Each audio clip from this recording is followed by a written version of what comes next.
we talked about different compost systems for use at home, we talked about different types of bins and adaptations that you can use to help compost your food scraps. This one here is a nifty little device that I created using an old trash can.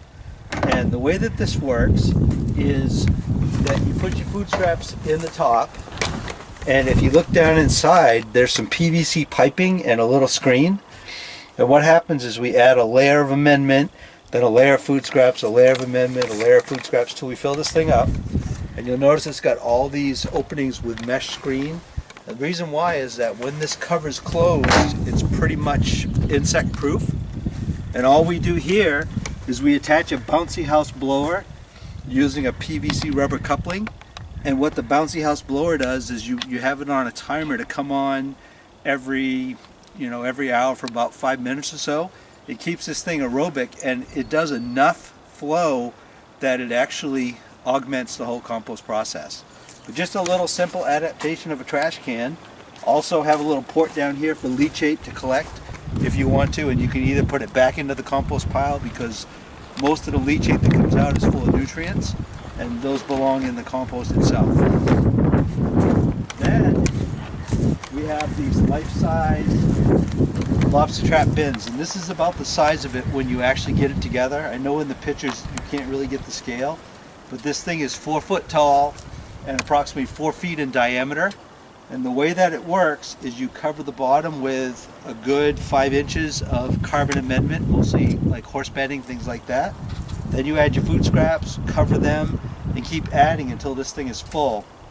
When it is full, it holds approximately 1 cubic yard, and this will stay hot all winter long. Now, where I live, we have an issue with turkeys. Turkeys like to get into your compost pile, so we have this cover that fits on top, and it just discourages turkeys from jumping inside. So it works really good. Now, there's some commercial type things that you can buy. This little guy right here was available at Sam's Club, and it doesn't really have enough mass to compost super well, but one way they try to overcome that is by allowing you to be able to rotate it. The other issue that I have with this device is it doesn't have enough aeration.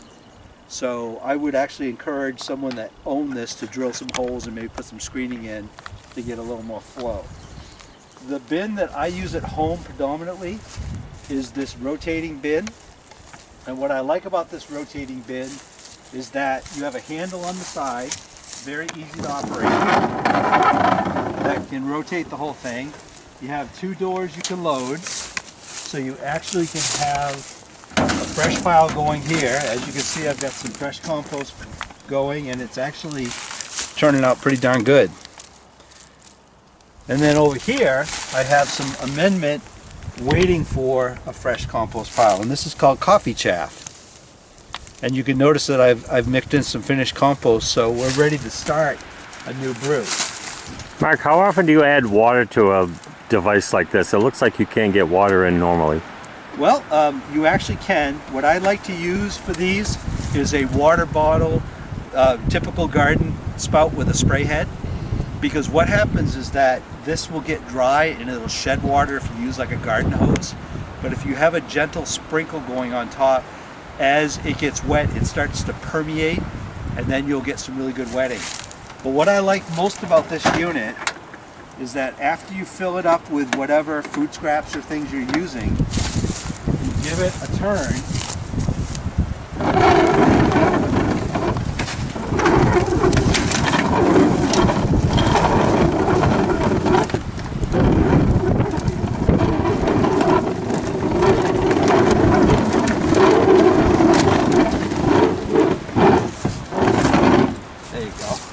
And then this will just show you, for example, the coffee chaff and the compost are now starting to blend, and you're getting these little clumps. And I have some lobster in there and other items. So this one is still kind of working on getting finished. This is just some wood chips that were in there. And over here, this material will be ready for the garden. And you can see that this stuff is finished compost, and the smell is basically just dirt. And what's cool about it is that when you put it in your garden at home, it's got all these pieces of clam and pieces of lobster shell. So it kind of looks cool in your garden.